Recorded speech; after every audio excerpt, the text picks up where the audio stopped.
ರಾಜ್ಯದ ಬಹುತೇಕ ಜಿಲ್ಲೆಗಳಲ್ಲಿ ಬರ ಪರಿಸ್ಥಿತಿ ಇದ್ದು, ಕೊಡಗಿನಲ್ಲಿ ಸಮಾಧಾನಕರ ಮಳೆಯಾಗುತ್ತಿರುವುದರಿಂದ ಈ ಬಾರಿ ಎನ್ಡಿಆರ್ಎಫ್ ಅನುದಾನ ಕೇಳಲು ಸಾಧ್ಯವಿಲ್ಲ ಎಂದು ಸಚಿವ ನರೇಂದ್ರಸ್ವಾಮಿ ಅಭಿಪ್ರಾಯಿಸಿದ್ದಾರೆ. ಸರ್ಕಾರದ ಆದೇಶದ ಮೇರೆಗೆ ಕೊಡಗಿನ ಅತಿವೃಷ್ಟಿ, ಬರ ಪರಿಸ್ಥಿತಿಯ ಬಗ್ಗೆ ಬುಧವಾರ ಜಿಲ್ಲಾ ಪಂಚಾಯಿತಿ ಸಭಾಂಗಣದಲ್ಲಿ ಪರಿಶೀಲನಾ ಸಭೆ ನಡೆಸಿದ ನರೇಂದ್ರಸ್ವಾಮಿ, ಇಡೀ ರಾಜ್ಯದ ಅರ್ಧ ಭಾಗವು ನೀರಿಗಾಗಿ ಕೊಡಗನ್ನೇ ಅವಲಂಬಿಸಿದ್ದು, ಕಳೆದ 10 ದಿನಗಳಿಂದ ಜಿಲ್ಲೆಯಲ್ಲಿ ತೃಪ್ತಿಕರ ಮಳೆಯಾಗಿದೆ ಎಂದರು. ಎಲ್ಲ ಇಲಾಖೆಗಳಿಂದಲೂ ವರದಿ ತರಿಸಿ ಆಗಬೇಕಿರುವ ಕಾಮಗಾರಿಗಳನ್ನು ರಾಜ್ಯ ಸರ್ಕಾರದ ಅನುದಾನದಲ್ಲೇ ಮಾಡಿಸಿ ಎಂದು ಡಿಸಿಗೆ ನಿರ್ದೇಶನ ನೀಡಿದರು. ಇದೇ ವೇಳೆ ಮಳೆಗಾಲಕ್ಕೂ ಮುನ್ನ ರಸ್ತೆಗಳ ಗುಂಡಿ ಮುಚ್ಚದಿರುವ ಮತ್ತು ಕಾಮಗಾರಿಯ ಟೆಂಡರ್ ಕರೆಯದ ಪಿಡಬ್ಲ್ಯೂಡಿ ಅಧಿಕಾರಿಯನ್ನು ಸಚಿವರು ಮತ್ತು ಶಾಸಕರು ತರಾಟೆಗೆ ತೆಗೆದುಕೊಂಡರು. ತುರ್ತು ಸಂದರ್ಭಗಳಲ್ಲಿ ಜನರಿಗೆ ಸ್ಪಂದನೆ ನೀಡುವಂತೆ ಮತ್ತು ಇಲಾಖೆಗಳು ತಮ್ಮ ಬೇಡಿಕೆಗಳನ್ನು ಮಂಡಿಸುವಂತೆ ಸಚಿವರು ಕಿವಿಮಾತು ಹೇಳಿದರು.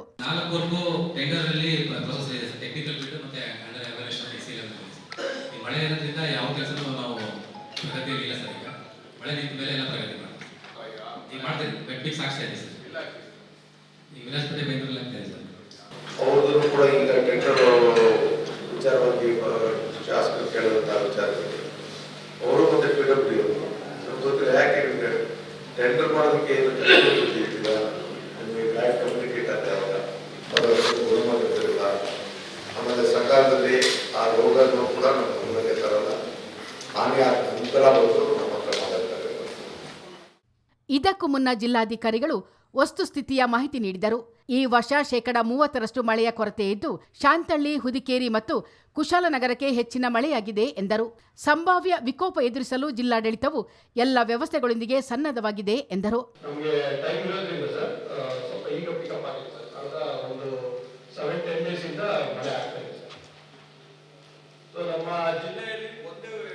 ಡ್ಯಾಮ್ ಇದೆ ಸರ್. ನಮಗೆ ಬೆಳಿಗ್ಗೆ ತಾವು ವಿಸಿಟ್ ಮಾಡಿದ್ರಿ. So ಆರಂಗಿ ಡ್ಯಾಮ್ನಲ್ಲಿ 2089 feet reservoir, maximum reservoir level sir. ಒಂದು 2 ಫೀಟ್ ಮಾತ್ರ ಈಗ ಕಡಿಮೆ ಇದೆ. ಅಂದರೆ ಇದನ್ನು ಬ್ಯಾಲೆನ್ಸ್ ಮಾಡೋದಕ್ಕೆ ಔಟ್ಫ್ಲೋ ಅರೌಂಡ್ 3000 to 4000 ಕ್ಯೂಸೆಕ್ಸ್ ಇದೆ ಸರ್. ಸೊ ಪ್ರಕೃತಿಗೆ ವಿಕೋಪಕ್ಕೆ ಸಂಬಂಧಪಟ್ಟಾಗೆ ಸರ್, ನಮ್ಮಲ್ಲಿ ಯಾವಾದರೂ ಕಂಪ್ಲೇಂಟ್ಸ್ ಏನಾದರೂ ರಿಜಿಸ್ಟರ್ ಆದರೆ ಅಥವಾ ಏನಾದರೂ ಒಂದು ಇಮಿಡಿಯೇಟ್ ಆಗಿ ರೆಸ್ಪಾನ್ಸ್ ಮಾಡೋದಕ್ಕೆ ಸಂಬಂಧಪಟ್ಟಂಗೆ ಅವರ ಓನ್ ಸೆಟಪ್ ಸರ್. ಡಿಸಿ ಆಫೀಸಲ್ಲೂ ಕೂಡ ಅವರ ಓನ್ ಕಂಟ್ರೋಲ್ ರೂಮ್ ಮತ್ತೆ 24/7 ವರ್ಕ್ ಆಗ್ತಾ ಇದೆ ಸರ್. ಮತ್ತೆ ನಮ್ಮ ಪೊಲೀಸ್ ನಂಬರ್ ಇದೆ, ಮತ್ತೆ ವಾಟ್ಸಪ್ ಕೂಡ ಇದೆ ಸರ್. ನಮ್ಮ ವಾಟ್ಸಪ್ ನಂಬರ್ ಇದೆ. ಮತ್ತೆ ಎನ್ಡಿಆರ್ಎಫ್ ಟೀಮ್ ಕೂಡ ಒಂದು 30 ಮೆಂಬರ್ಸ್ ಎನ್ಡಿಆರ್ಎಫ್ ಟೀಮ್ ಕೂಡ ಕಳೆದ 2 ತಿಂಗಳಿಂದ ಸ್ಟೇಷನ್ ಇದು eventually they are ready to respond. ಎರಡನೇದು for the first time they have equipped satellite phones. ಅದು ನೆಟ್ವರ್ಕ್ ಕನೆಕ್ಟಿವಿಟಿ ನೆಟ್ವರ್ಕ್ ಶಾರೋ ಇದೆ ಅನ್ನೋದು ರೆಸ್ಪಾಂಡ್ ಮಾಡುತ್ತೆ. ಅದು ಅಂತಂದಿದ್ದಾರೆ. ಮತ್ತೆ ಸರ್ ಒಂದು ಟ್ರೈನ್ ಡಾಕ್ ಕೂಡ ಒಂದು ಸ್ಟಿಫರ್ ಆಗ್ತದೆ ಸರ್. ಸೊ ಅದು ಬಹಳಷ್ಟು ಆಪರೇಷನ್ಸ್ ಅಲ್ಲಿ ಕೆಲಸ ಮಾಡಿರ್ತಾರೆ ಸರ್. ಇನ್ ಕೇಸ್ ಏನಾದರೂ ಲ್ಯಾಂಡ್ ಸ್ಲೈಡ್ ಯಾವ್ದು ಆಗೋದು ಬೇಡ ಸರ್. ಆ ಥರದ್ದು ಏನಾದ್ರು ಇದಾದ್ರೆ ಈಗ ಅದು ಇದು ಮಾಡೋದಕ್ಕೆ ಐಡೆಂಟಿಫೈ ಮಾಡೋದಕ್ಕೆ school they are fully train and ಸದ್ಯಕ್ಕೆ ಯಾವುದೇ ರೀತಿಯಾದಂಥ ಇದೇ ಇರೋದಿಲ್ಲ ಸರ್. ಪ್ರತಿದಿನ ಅವರು ಶಾಲೆಗಳಿಗೆ ಹೋಗಿ ಟ್ರೈನಿಂಗ್ ಕೊಡ್ತಾರೆ. ಸೊ ಏನೇನು ಈ ಥರದ್ದು ಏನಾದರೂ ಸಂದರ್ಭಗಳು ಬಂದರೆ ಯಾವ ಥರ ಇದು ಮಾಡಬೇಕು ಅಂತ ಟ್ರೈನಿಂಗ್ ಕ್ಲಾಸಸ್ ಸರ್. ಸೊ ಅದಾದಮೇಲೆ ನಾವು ಜಿಲ್ಲಾ ಆಡಳಿತದಿಂದ ಏನೇನು ಕ್ರಮಗಳಾಗಿದೆ ಅಂದರೆ ಈಗಾಗಲೇ ಹೇಳಿದಂಗೆ ಈ ಕಂಟ್ರೋಲ್ ರೂಮ್ ಸೆಟಪ್ ಮಾಡಿದ್ದೀವಿ ಸರ್. ಎರಡನೇದು ವಿವಿಧ ಕಾರಣಗಳಿಂದ ಈ ವರ್ಷದಲ್ಲಿ 30,000 ಹೆಕ್ಟೇರ್ನಷ್ಟು ಕಡಿಮೆ ಭತ್ತ ಬೆಳೆಯಲಾಗುತ್ತಿದೆ ಎಂದು ಕೃಷಿ ಅಧಿಕಾರಿ ಹೇಳಿದರು. ಬೆಳೆ ವಿಮೆ ಒತ್ತು ನೀಡಲಾಗಿದ್ದು, ಹೆಚ್ಚಿನ ರೈತರು ನೋಂದಾಯಿಸಿಕೊಂಡಿದ್ದಾರೆ ಎಂದು ಅವರು ಹೇಳಿದರು. ಮಳೆ ತಡವಾಗಿದ್ದರಿಂದ ಕರಿಮೆಣಸು ಬಳ್ಳಿಗಳಲ್ಲಿ ಕಾಳು ಕಟ್ಟುವುದು ತಡವಾಗಿದೆ ಎಂದು ತೋಟಗಾರಿಕಾ ಅಧಿಕಾರಿ ಹೇಳಿದರು.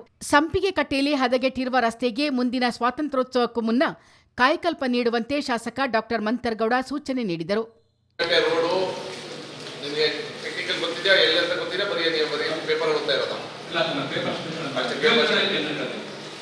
ಸಂಪಿಗೆ ಕಟ್ಟೆ ರೋಡು 80 ಲಕ್ಷಕ್ಕೆ ಟೆಂಡರ್ ಆಗಿ ಅದು ಟೆಂಡರ್ ಆಗಿದೆಯೋ ಇಲ್ವೋ ಅದು ಹೇಳಿ ಫಸ್ಟ್. ಟೆಂಡರ್ ಆಗಿದೆ ಅಲ್ಲಪ್ಪ ಒಂದು ನಿಮಿಷ. when was CMA DP 50 given to you all? ಆ 80 ಲಕ್ಷ ಯಾವಾಗ ನಿಮಗೆ ನೇಮ್ ಆಫ್ ಕೊಟ್ಟಿದ್ದೋ, ಯಾವಾಗ DC ಅವರು ಅಪ್ರೂವಲ್ ಕೊಟ್ಟಿದ್ದು ನಿಮಗೆ?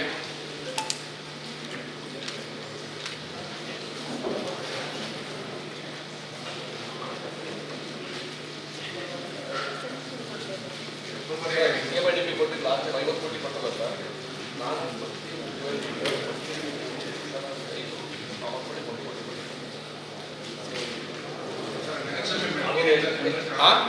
ಚಂದ್ರಕಾಲಗಿರಿ ಇವ್ಯಾಲ್ಯೂಷನ್ ಅಲ್ಲಪ್ಪ ಯಾವ ವಿಷಯ